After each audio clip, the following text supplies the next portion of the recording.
Are you concerned about all this corruption being misgendered as conspiracies? Well, don't you worry. Sit back, relax, and join in the conversation as we talk with today's guest. Welcome to another LSB Film Productions podcast with your host, Chris Brooks.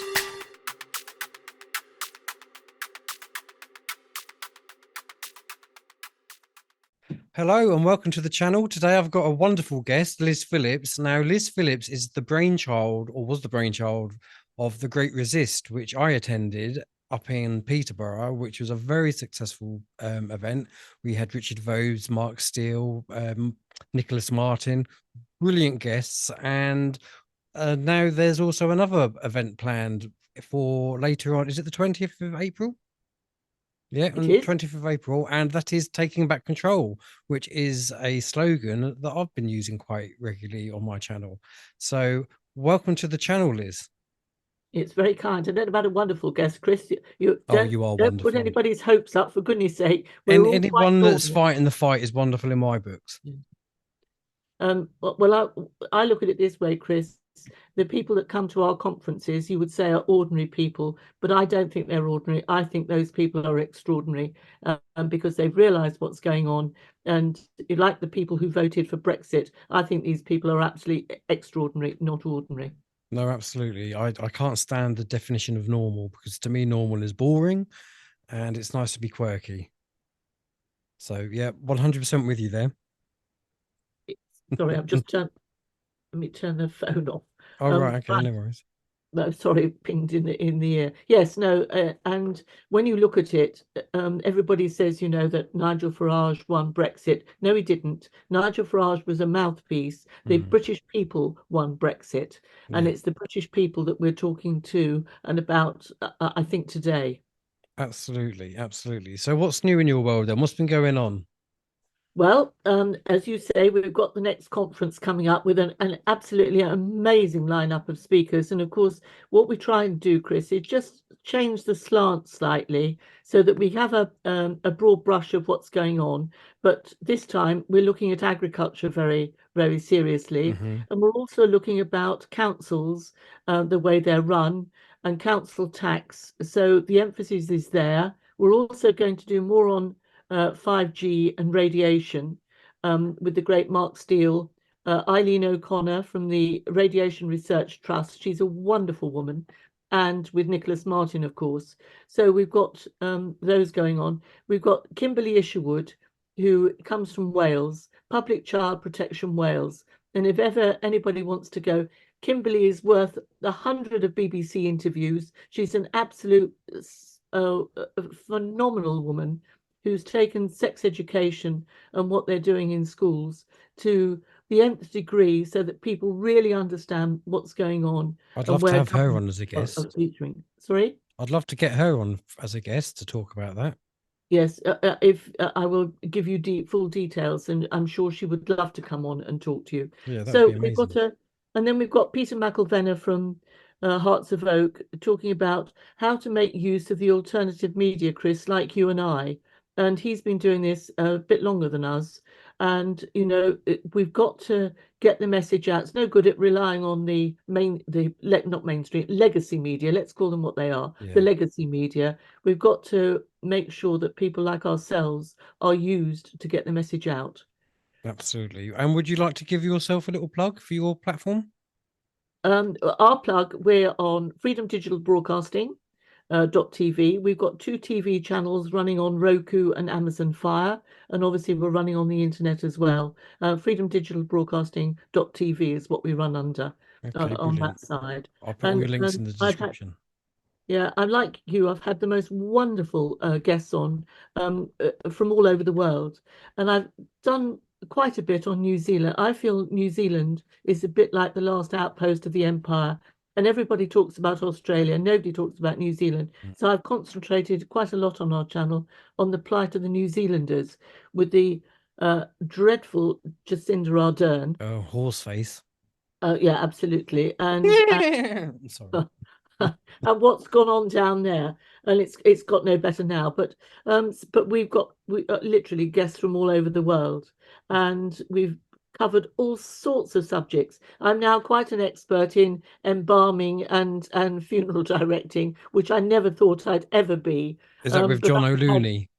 with the wonderful John O'Looney, but Yeah. also I've linked up with Richard Hirschman in America, who is probably the equivalent of John over there, and Major Tom Haviland, who did a whole worldwide survey of funeral directors and embalmers to see about the blood clots and what they've seen, etc. And also Brenton Faithful in New Zealand. What people don't understand, Chris, and many people listening to this might not, that the things that are going wrong in this country are going wrong all across the world at the same time. Oh yeah, And it's some it's people just think it's just here. no, it's an orchestrated, planned world event which predominantly affects the Western world. Yes. And when you look at the puppet, people talk about the governments that we have, we've got puppets in charge all over. We've just lost Leo Varadkar in Ireland and got another puppet gone in there. Chris Hipkins has gone into New Zealand, another puppet. Look at Australia. Don't look at Canada, for goodness sake. I get so much correspondence from my poor friends in Canada, with Trudeau. I mean, what a. And then if you think Biden couldn't control what time he gets up for breakfast. So, the whole thing is none of our governments are being run as we think they're being run. They're all having their strings pulled from elsewhere, including, of course, the European government. I think, Chris, I don't know about you, but when we came out of Brussels, I think we thought we were getting our country back. But of course, the Brussels setup is just as much a part of the puppets. Oh, Of absolutely, yeah. Yeah, you yeah, know, yeah. Well, the whole European Union really was set up, I suppose, to bring in the new world order, the one government, the United States of Europe. yeah. And so it's the same hand that's doing their strings as it is on our local level. Yeah, it's just one big theatre show, and people need to wake It up to is. that. You're quite right. I was actually talking to the wonderful Dr. Neil McRae the other day, and Neil's done a lot on our channel. He's got so many strings to his bow, he's unbelievable. But he's just written a book called Green in Tooth and Claw, and I just talked to him about it. He can't be with us, unfortunately, in Swindon because his wife's running in the London Marathon. But he's just written Green in Tooth and Claw, really to do with everything now is pointing to climate change, which of course there isn't. Well, there is a climate change, but it's But not not man-made. as they say. But he's taken it back since pre-First World War. And I was talking to him about writing a play or a musical and putting this all, because what we're actually witnessing is, you're quite right, it's just like a play being acted out. It is. The world's a stage. Mm. Yeah, absolutely. And we're just the pawns in it. Yeah, But we're waking people up, and that's the main thing. I mean, and that's the one thing that I can say about COVID is that at the time it was like, oh no, our world is destroyed. The world is not how we'll ever see it again. But at the same time, it woke so many people up, to the corruption. And so now all the other things which were kind of like, oh no, it's all been decided. Even now that, I mean, before COVID, everyone was pretty much, oh, we've got to do something for the climate. But since COVID, people are like, well, actually, no, hang on a minute. Where's the evidence for this? So I think yeah, we've got a lot to be thankful for with regards to COVID and the lid that is blown open to bring in awareness. So I just wanted to get that in there. I think you're right, Chris. But I think the other thing that's done, probably conversely to that, is the fact that the UN are bringing Agenda 2030 forward to 2025, because so many people have woken up. There's an They're now Agenda 2034. 20 Agenda 2030. They're bringing forward to next year, to Oh, right. 25. Sorry. Yeah. Do you see what I mean? Yeah. Because so many people are waking up They're and have woken panicking. up.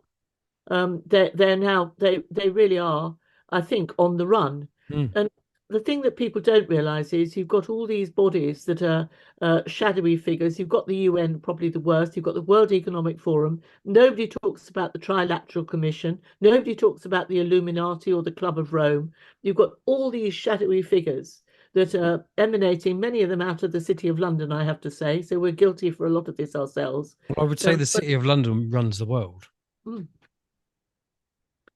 And it's who runs the City of London is where you've got to get at, and you can get at everything except a direct name. But if you look at all these organizations together, which many of us have done, and you end up with a one world government. If you ask people in the street, is there a one world government? They think you're nuts. Go on, you show them all the information, they say, oh, we've got a one world government. I think we've already got it, haven't we? Yes, we have. Yes, it's already there. Yep. You know, it's been so drip fed. Yeah. That we're here before we've even realized we're here. You expect like a pivotal point of like, all right, now from now on it's this. No, it's been that for probably the last 10 years, but we just haven't even longer, realized. Chris, I think. yeah, probably is longer.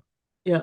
No. I think what we haven't done, Chris, is I've said this many times, and if people have seen me before, they'll get fed up with this, but it's my generation's fault, because when we were, say, I mean, I'm not far off 80 now, but say when I was in my late 30s, early 40s, everybody's got their career, they're very busy with work, they've got other things on, they've got families, etc. In the back of your mind, you know that something is going wrong, but you think, well, the old saying is, well, somebody would tell us or somebody would put it right.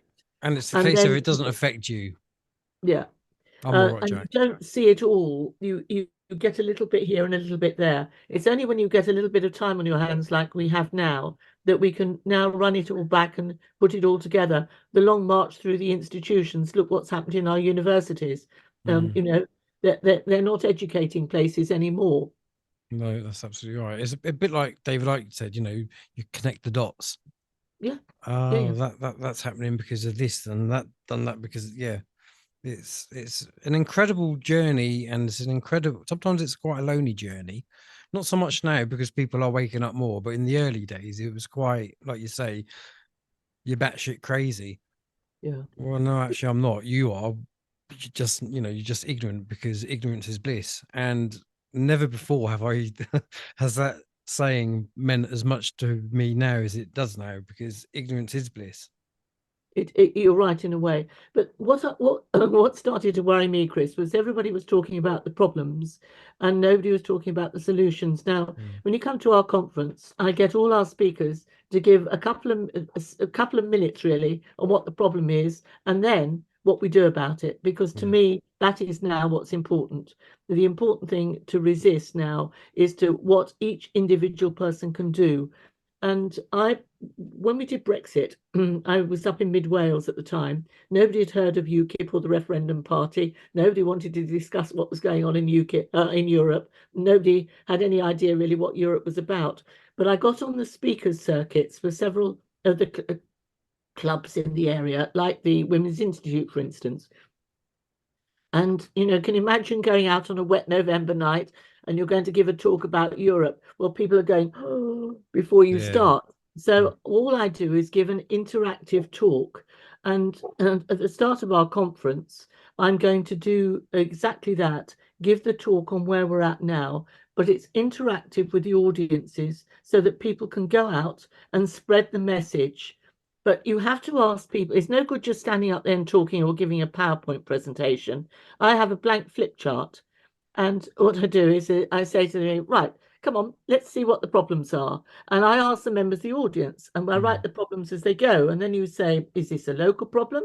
Is it a national problem? Or is it an international problem?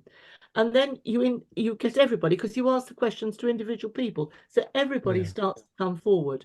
Which is a really good idea, because it brings people together and people work better in that situation, I find. I mean, the first one that I attended was the one in Stroud with Richard Vobes, and I don't know if you went to that one, but you know, they gave their presentations, and then at the end of it, we all got into certain groups to focus on certain solutions for each one. So one was climate, one was vaccines, the other one, you know, there was all different kinds of groups, and you went off and wrote down the solutions, or what the solutions could be, and it was really interesting. It was such a good day. And so I fully back what you're saying, where you involve the audience and it's much more interactive rather than just somebody sit up there boring an entire audience. And you can do it with a smile and a laugh too. I mean, I used to, when we did Brexit, I used to say, right, let's start locally, who's on your parish council? Well, what's your parish council called? And sometimes you've got two villages amalgamating, and somebody would say, no, that's not right. It's so and so. And then you'd say, how many councillors you got in the parish? Oh, I don't know. I think we've got 10. No, we haven't got 10, somebody else has said. And then they say, well, let's write their names down. Fight. No. And then you get, no, not him. He died. So you get, aren't they all dead inside? get everybody then starting to and to participate. So my talk is for other people to go out and do what I do in their own local communities to see how it's done. To instead of, as I say, just talking at people, which I think is I'm a lazy speaker, Chris. So it makes my life a lot easier. No, that makes sense. And I hate public speaking. I'm only kind of just getting used to this, really, because I'm so used to being on the other side of the camera. But yeah, I haven't conquered my public speaking yet. I can sing and play the guitar in front of people. That's fine. But to try and just give a talk, I could feel the blood drain from my head. I mean, I can do that, but I just think that people learn more if they're involved than just listening to you, because your words they've gone into thin air and people go away and that's gone. I think, mind you, everybody will be given a crib sheet for answers, etc. But it's so important now to get out into local communities, and so that many people have got a grasp on one bit, Chris. And I think when you came to our conference, you saw that people would say, well, I knew all about the COVID side, but I really didn't know about 5G and radiation. Yeah. And I certainly didn't know about this child sex education that's going on, because my children are all grown up, or I haven't got any children, etc. That's right. There's so many pockets of division, and it's about just bringing that all together collectively and brainstorming solutions. So that's going to be I can see that's going to be a really good event that you're doing. We're greatly looking forward to it. I mean, as you know, what happened in Liverpool, we had one planned for Armistice Day, which I chose deliberately in Liverpool last year. And literally 48 hours before, the venue pulled the event on a spurious email that was sent to the management of the place we were at. And it was they weren't having any of it. I did everything I could, but the amount of time I had, I couldn't find another venue. I think that was the 77th Brigade. Yeah. And I suspect we may be having some sort of problems like that this time, but so far so good. No, well, fingers crossed that does. Well, absolutely. On a slight side note, what's going on with your glasses? Do we need to start a crowdfund? Can you see the problem? You've only got one arm. You're not supposed to see that. I broke them about 10 minutes before we came on air, and I haven't had a chance to fix them. So don't worry. Anybody that knows me will say, well, that's nothing unusual. Don't worry about it. That's what we say. It's all about the quirkiness. I was hoping you couldn't see that, but yes, I'm so sorry. And if I don't have them on, it's bad for me. So no, that's fine. Everybody. It's fine. We live on eccentricity. Bloody right. It's just the way things are, Chris. They'll be mended in about half an hour. But I'm so sorry.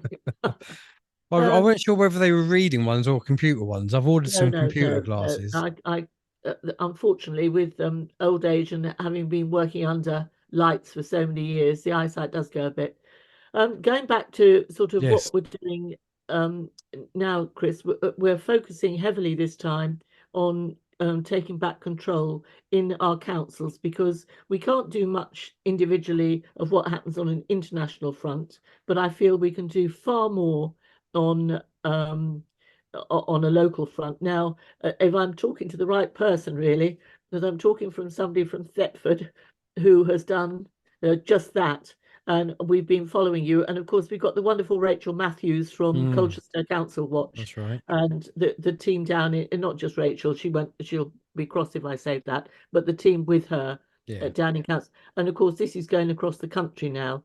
There are council watches coming up all over, because local councils are getting away with murder in what Absolutely. they're doing.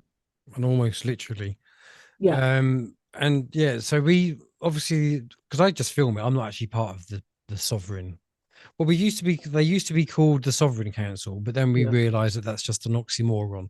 You can't be sovereign and have the word council, because they're one's state, one's private. So yeah, so we've adapted the Colchester and just gone as Thetford Council Watch now. Yes, and we've got thankfully we've got Mark Taylor from Thetford coming Big down up, as well. Scouse. Rachel has done a pre-record because unfortunately she's in Spain sorting out a house sale over there with her family. So she can't be with us, but she's done a pre-record. So I've got her recorded message on what to do and how to go about it. And then we've got Mark, God bless him, coming with you. I hope you're with us, I'm coming hoping, down to yeah, Thetford hopefully. and to give a talk. We're always well represented from East Anglia. We've got a farmer from Suffolk, Oh, have and you? Is that the bowl out farmer? The great Mark Byford. Yeah, that's right. Yeah, we've got Mark coming, and we always get a good contingent. Going back to our days when we fought for Brexit, we have a wonderful contingent that are not actually speaking but come from Lowestoft. And I don't mind giving Lowestoft a plug because they're an absolutely superb bunch of people. Yeah, I And know they quite a few followed us people all from over. Lowe's. They've come to South Wales, they came to Peterborough, they were coming to Liverpool, now they're coming to Swindon. So East Anglia, wherever we are, is well represented, Chris. Yeah, that's good. And it's full of farmers as well, It is. which is also very good. No, Mark is such a wonderful advocate for farmers, and unfortunately, I mean, I worked so hard during the time. You probably won't remember it; you're too young. When we had the supposed pandemic of foot and mouth, which again was a put-up job to try and get a Mm. lot of agriculture out of this country. Yeah. And I worked with the farmers then in mid Wales and did a tremendous amount of work with them to stop herds and flocks being culled, etc. We just Yeah, I rolled the sleeves remember. up. I do remember. It was a How old do you think I am, Liz? well, put it this way: either you dye your hair, as I explained to you earlier, and you were very kind to say I've got platinum highlights. They're more than platinum. They've been going there for a hell of a long time. So no. I Well, was to me, born you in look ni- I about was 30. Sorry, Go on. What did you I say? said to me, you look about 35 to 40.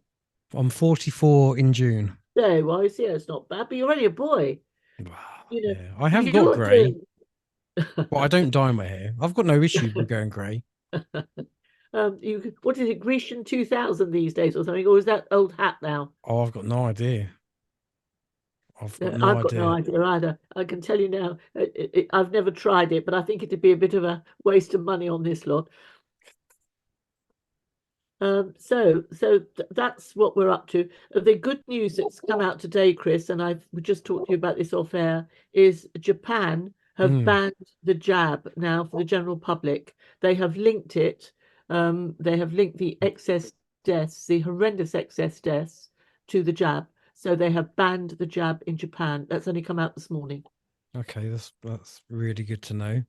Do you think that will follow suit in other countries now that they've taken that leap and they've come out with that? Well, quite a few countries have already done it. Of course, Africa were wonderful in the first place, where they didn't take it. Mm, They wouldn't take it in many of the African countries.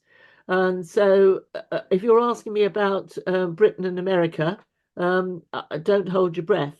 no. I can't wait to see the people that run the MHRA over here who should be protecting us, who are all paid for by the pharmaceutical companies. I can't wait to see them in court, Yeah, because if absolutely. anybody should end up in court, Dr. June Bland, etc., they all need to go, all of that board need to go to court. Yeah. And I know the wonderful Mark Sexton, Andrew Bridgen, and all these people are now taking out cases against these people, and they all need to go to court because they've all known the terrible, terrible side effects, adverse effects, and deaths that have been caused by this jab. Mm, And they all need to be, to me, put behind bars, as do the people that have run the post office. We've looked at the yeah, scandal there. yeah. You've had people up in your half of the world that have been badly affected. It's just outrageous. I find this is just the tip of the iceberg, probably. Yeah. Um, Yeah. but 1984 meets Brave New World. That's kind of where absolutely, that's kind of where absolutely, we're at, isn't it? yeah, And even I'm sure I think it was 1984 where they said like the politicians will be newsreaders. yeah. And well, you've got just look at GB News. It's full of politicians, isn't it? Don't get me started, Chris. I've shy away. If you notice that I've been asked, the only politician that I have invited, I would like Andrew Bridgen to come and speak, because to me he has um, done what it says on the can, if you like, in representing his people. Of course, he was the fundamental MP behind the post office Yeah. um, And he's also scandal. very knowledgeable on farming. Yeah, he is, and also, of course, he comes out of the he did work when he was at university. He did all the work on virology, etc. So and on that side, so he's got a tremendous brain. So have you ever met Andrew? Yes, oh Oh, you yes, have. yeah. Okay, I haven't actually got to meet him yet, but I would like to. I'd like to shake his hand. Well, I have asked him to. He gave us a message for Peterborough. He hasn't come back to me whether he can or can't come to Swindon. The problem is that our conferences are at the weekend. He has got a family, Mm. and you have to be a bit conscious that these poor people are in such great demand. But I would like to see him. Yes, no, he's just as you see him. But if you're looking at things like GB News, you've only got to look at, Chris, who owns these companies to see it's not what they say, it's what they don't say. Absolutely. It's the silence, isn't it? The It is. silence is deafening. It is. And Absolutely. for most of the time, like during the day, GB News is just pushing the same crap that all the other news channels. It's only when you get like later on when you had Mark Stein and you have Neil Oliver is when you start to get a bit more of the gritty stuff. But if you get, I mean, the real McCoy was Mark Stein, of course. Yeah. And the real, if you wanted the real deal, it's Mark Stein. Everybody else, mm, yes, they do a.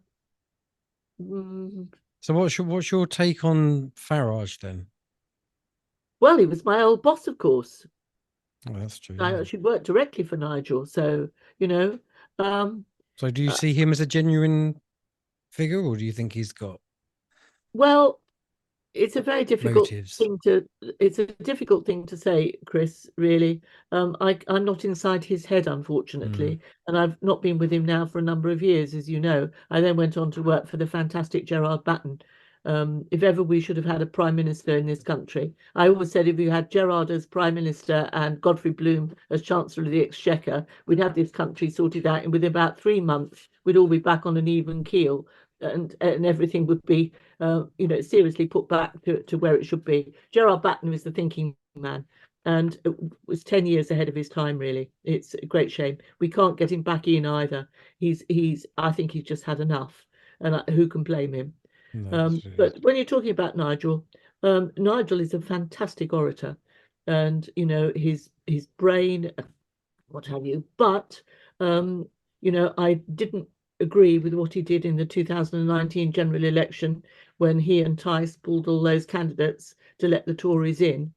If anybody shouldn't have let the Tories in, it should have, they should have. Mm, You should stick to your principles. It doesn't matter whether you lose a bit sometimes or what have you. If you don't stick to your principles, then I'm afraid I put question marks up. That's all I'll say. yeah. No, I agree with you, and that's kind of how I feel with like Tice as well. When he went off to Ukraine, I'm like, oh, you've just lost so many votes. But then I so many know. people still think, oh, vote reform. And I understand why, because they're saying all the right things. But then Yeah. most politic parties say the right things up until the point where they get in, and then it all goes out the window.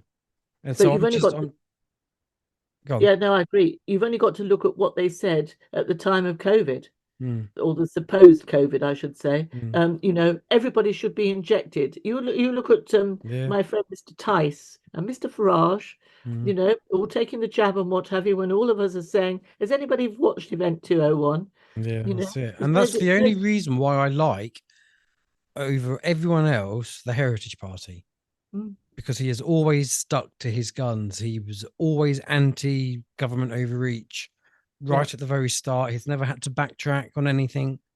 And he's also quite a religious, well, he is a very religious man. And so Oh, whilst I'm not necessarily religious, the morals that go with that, I think, is what's lacking in mm. politics, especially because it isn't about morals, it's about money. But Chris, if you take that one step further, when you, I think it may have been the same when you were at school. It certainly was with us. When you went to school in the morning, the first thing you did, you all went to assembly. Mm-hmm. You had a hymn, you had Mm-hmm. a prayer, and you had a reading. Now, that wasn't a case of being religious. That meant you all had a quiet sort of 5 or 10 minute start of the day. Yeah. Now, all of that's gone apparently. There's Yeah. no thing such. I said to a teacher the other day, or a little while ago, when you're having your carol service, oh, we don't have things like that now, she said. Yeah. And I think, no harvest festivals, no carol services, all these things have just gone. And we start our conferences with the great Right Said Fred song, It's a Spiritual War, because actually it's exactly what it is. Yeah. And that I'm Facebook friends with Fred Fairbass, so I'll have to let him know that. well, Peter, well, I tried to get hold of Fred because Peter McElvenna has interviewed him many times, and I was working or emailing his PA to say, "Is this okay? Do you mind?" And I'm sure Fred won't mind at all. But to ask, because we start off and we end up. We start with it's a spiritual war when they're coming in because it's such a lively, Mm. catchy number, and going out the same way with such a good video to going with it. But it is, Chris, it's a spiritual war. That's not a religious war. No, It's there's people it's do not right versus left. It's right versus wrong. yeah, It's good absolutely, versus evil. absolutely. Whichever, whether it's Allah, whether it's Jesus, whether it's Buddha, it doesn't matter. It's good No, versus quite. evil. It's the difference between if only I could explain to people the difference between religion and faith. Mm. Religion is what causes wars in the world. Faith is what people believe inside, Yeah. and keeps you going really sometimes because Religion is the people man-made construct.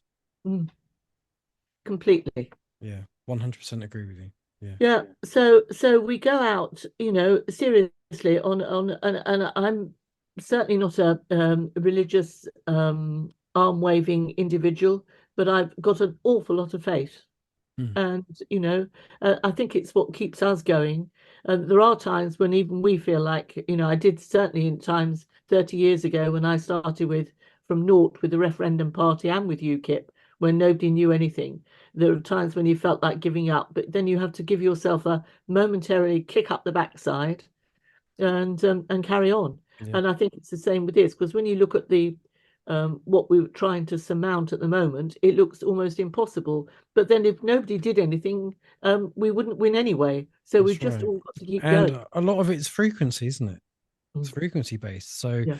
you only need like, I don't know, 10 people with a higher frequency to raise the frequency of other people.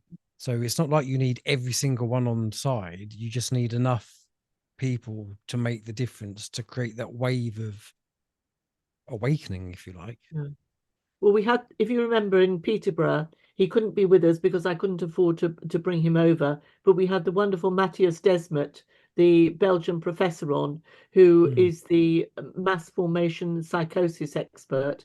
And he says, literally, if you get 5% of the population with you, you'll win the rest.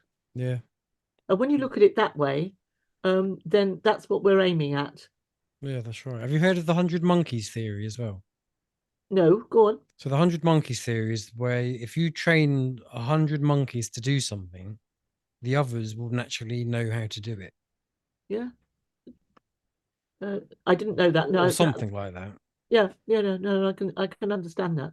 It's but when you look, what heartens me at our conferences is often people come on their own. Mm. and they've been feeling so alone.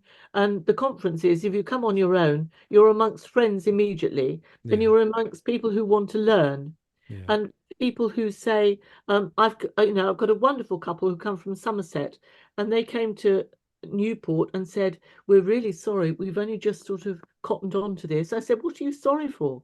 Don't be sorry. The fact that you now understand is absolutely fantastic. Some of us are Absolutely, yeah. We've all got doing to start somewhere, absolutely. and we're all on the same journey, but we're all just at different levels of that journey. Yeah, we're all learning as we go, because there's not a day goes by when don't learn something. We met a university student the other day, and he said, "Of course, I'll never be as well educated as I am now. He's just passed. He's just got his degree. I'll never be as well educated as I am now." And I just sort of scratched my head. I looked at my husband, and he looked at me, and I thought, it's just like learning to drive a car. You take the L plates off, then you start to learn to drive. That's one, yeah, 100%. That's it. You But know, so I've also noticed though, the more um, I saw a video on this as well, that it seems to be that the more clever you are, like, as in academia clever, the more gullible you are, because your your intelligence is based on what you can remember from what somebody else has told you. So there's a vast difference between intelligence and somebody with common sense. somebody told me the other day that my problem was that I was a critical thinker. I said, you can take the critical word out altogether. You can just say I'm a thinker. Yeah. It's And just that's as not a you say. problem. That Yeah, saved your life over and over and over again. yeah. It's just complete common sense. I take after my father in that respect. He was absolutely wonderful. Mother had a wonderful brain, and father had common sense. Unfortunately, my brain is not my mum's; it's my father's. But my God, it's got me out of trouble so many times. Common So sense is really what absolutely. holds it together. No, absolutely. And there's that old joke saying, what was the most washed thing during the COVID? And people say, oh, it's your hands, because you also said, no, it was the brain. The amount of Absolutely, brainwashing that went on is absolutely. I mean, unbelievable. can I just tell you, Chris, You that can. and people might not believe this. People keep saying that terrible lockdown year, and Chaz and I say, "What terrible lockdown year? We never obeyed one rule. I only put a mask on for about 3 minutes once in a hairdressing salon because my hairdresser was pregnant, and I took a mask because I didn't want her to worry. And she said, "Don't Mm. put that on for me, Liz. It doesn't worry me in the slightest." That's the only time for about 2 or 3 minutes I put a mask on. The rest of the time, not at all. And we just carried on as normal. We had people for dinner. We were out and about all the time. We just didn't. Having said which, it was easier for us because we live miles out in the country. Mm. But how people couldn't see that the air out there today was fantastic, but tomorrow you had to be locked down and not go in the air. Words fail me. I Words know absolutely fail me. it just made no sense. No, I'm not clever, but I'm clearly not that stupid either. Because yeah, I will admit, maybe for like the first week, I would begrudgingly put a mask on, and part of me, like the anonymity, anonymity, whatever the word is, yes, anonymity. You're that's right. the word, yeah. And so a part of me like that, but I thought, you know what, this is bollocks. And but because I don't like confrontation, because I'm quite a placid person, unless I really get the um, I just bought one of those things that you show, your exempt thing, Right. just so I didn't get all the questions. But to be fair, I don't think I would have got the questions anyway. But Well, that was just my I went paranoia. I went into M&S. I had to visit the bank, and M&S is next door, and the bank was sorting some things out for me. So I said, "Oh, I'll nip next door to M&S." And I walked in through the door, and there's a woman inside the door. And as I walked past her, she said, "Have you got a mask, madam?" And I went, "No." And the word "oh" followed me all the way down through the store. I did my shopping and walked out. And I thought, I don't particularly like confrontation, but I also don't like stupidity, Chris. No. And, when you see things like, for instance, the New Zealand government, none of the MPs were vaccinated. No. Now, if this was such a virulent strain, the first people that you'd think would be in the front line or should be in the front line would be the people that are running the country. Now, they were all exempt. Now, why don't people think, well, this can't be right? Because it can't be that bad, because these are the people, if they fall down, we've got nobody running the country. Do you know what the biggest question for me was, which kind of really made me think, hang on a minute, that's just preposterous. And that's when, if you can remember, which I'm sure you can, because your memory's probably far greater than mine, and that's when they said, right, we're going to, this is like Tesco's and Sainsbury's and stuff, we're going to let all the NHS workers and the old people do their shopping first before the general public. Oh, right. So you're going to put the one who's surrounded by illness all the time with the most vulnerable people who are more likely to catch something, and you're going to put them together in a shop, and then you're going to let the general public. I thought, if people can't see what's going on, they're beyond help. And even now, it doesn't so much make me laugh. I actually still get quite angry at it when you see some stupid old bin in their car on their own with a mask on, driving like that. I'm like, why? I've got no idea. The other thing is, of course, that you don't see is the mask tests, where if you've got a cigarette and you blow out through the smoke where Yeah, the particles are much bigger, they come straight through the yeah. mask I've seen anyway. somebody doing it with the vape, Yeah, and no, it's it's just just good. And then there come. was a really good video of a bloke who was a painter, and he had I think he had like an N95, plus he had another like, well, he had like a bandana around his face, and he took them both off, and he still had paint all Yeah. around here. And he's like, "What do you think those little pieces of paper masks are doing?" It's just unbelievable. No, I know, but I don't, I just feel sorry for people that didn't see it, and people that, because they're really nice people, Chris, they believe what they're told. And Mm, unfortunately, if you've worked in politics for as long as I have, you realize that these people in politics in particular are not very nice, no. and they will do anything that somebody will pay them to do, Mm. and that's exactly what's going Money on now. talks. Yeah. See, I was actually quite surprised in all the protest marches that I attended in London. I was really surprised to see how many of them were actually quite old people, because a lot of the people, like in the shops and stuff, it's usually the OAPs with all the masks Mm. and stuff. And I think that's because they come from a generation where they actually believe their government were there to look after them. Yeah. And Yeah. so Yeah. they've always had that authority, do as you're told. And so I can understand how they got brainwashed. But on the flip side, and even on my channel, my Yeah, subscribers, I mean, the I thought the majority of marches them were are absolutely 60 wonderful. plus, which is unbelievable, really, considering I'm just a young lad. The Mm. majority of people who watch me are in their 60s. But go on, what was you saying about your march? I think the marches were absolutely incredible. As one of our sons will say, you'll talk to anybody, and especially the younger people and I mean the sort of 18 to 30 group.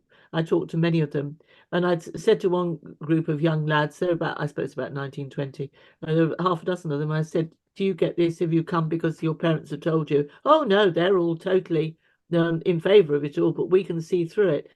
And I said, "Thank God."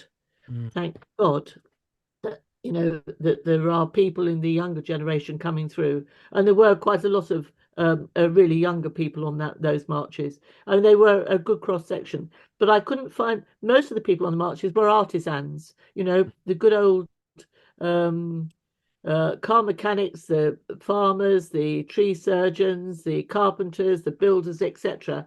I couldn't find many academics on these marches, oh and no, you I wouldn't. went and talked to many, many people. There were some, and there were some that said, "For goodness' sake, don't say anything. I'm a teacher, but I don't dare. Again, I it's don't want it's it's anybody that to see it's me." the fear program, isn't it? Yeah, yeah, yeah, It truly is the fear program. I mean, I'll give a shout out to Bob Says, my friend. He's a driving instructor, and the amount of kids that he's saved, because we'd be giving these driving lessons, and he'll be talking about the issues that we're talking about, and he'll say, yeah. "Did you know that?" And then they'd come away going, "No." And yeah, he's done great work. He's he earns a lot of my respect as Bob. Let me tell you one. The great Peter McIlvenna from Hearts of Oak. He's absolutely incredible. And he's got two wonderful sons. They're absolutely good. I think they're about 12 and 9 now. And of course, they've been immersed in this from day one. And they've now got a picture of their dad, which they can take to school with Donald Trump about a fortnight, 3 weeks ago.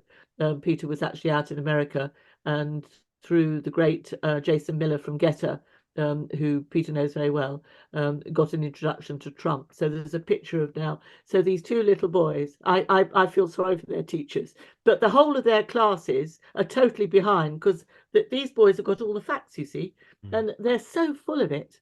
And but now they've got a picture of Dad with Donald Trump. I think it's absolutely great. Yeah, Awesome. That's really good. I just love. I love looking and listening to children talk because it's at that age. If you can get the truth going into them at that age, then you're on to a winner. I don't know what the rest of the mums and dads and the class, the the teachers think, but I'd love to be a fly on the wall in that school sometime. No, that sounds incredible. I mean, I do genuinely worry about the state of schools. I Yeah. mean, I actually saw, or sorry, I listened to, and I think that was on the BBC, on the radio, and apparently 40% of the children in this country are now homeschooled. Mm.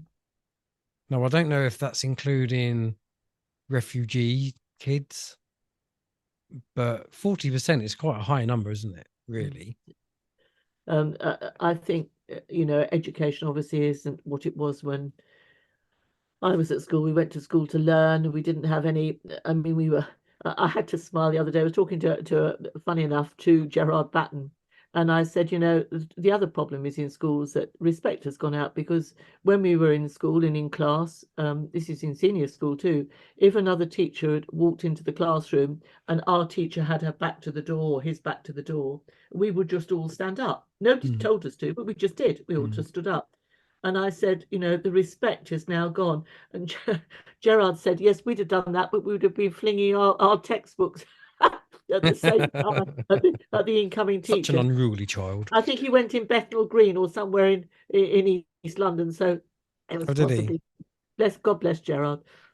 Yeah, schools have just become. I mean, when you were at school, were you taught things like finance and how to manage No, money?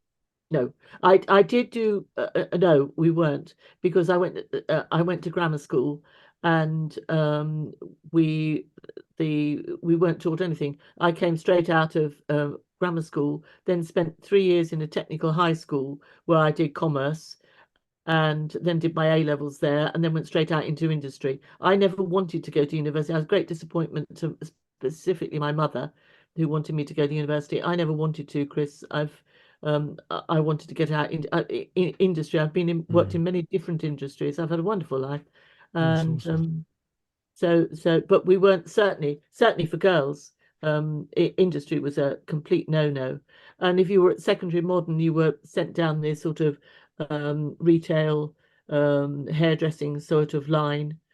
This is for women in my day. I'm talking about now. I've got everybody's got their place and everybody is valued. It's not a case of it's a case of your brain is wired different ways, but it doesn't mean to say you're any less of a person because you do this job or that job. I don't. I just think of people as people. Yeah. Um, I don't but like the term person. I just have to no, say that person is a corporate, that's yes, your corporate absolutely, person. yeah. We're It, beings, but even then human. yeah, no, but people, they said, oh, you go to grammar school, snobbery and what have you. It wasn't like that. In my day, it wasn't like that at all.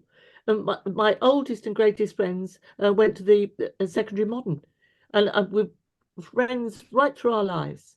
But Yeah. just our brains are wired different. I don't Mm. understand this, you know. Oh well, you got brains. You went to grammar. No, I haven't got brains. I went to grammar school. It's just I've got a different type of brain than somebody else who did something else. That's all. Well, it's like me. My little boy is very. He loves maths. He turned 8 yesterday. He loves maths. He's very clever. You know, I am absolutely useless at maths. If I do math, I've got what they call dyscalculia or something like that. So it's like dyslexia, but with numbers. So if somebody says to me, "What's 4 times 7?" I just freeze. It's like somebody saying, almost talking in a foreign language to me. No, I can work it out eventually, but if someone that's why I couldn't ever do darts, because you constantly having to take away what you've just done, and I can't do it. I'm just really crap. But I'm very artistic. I taught myself to play the guitar. I'm a half decent artist.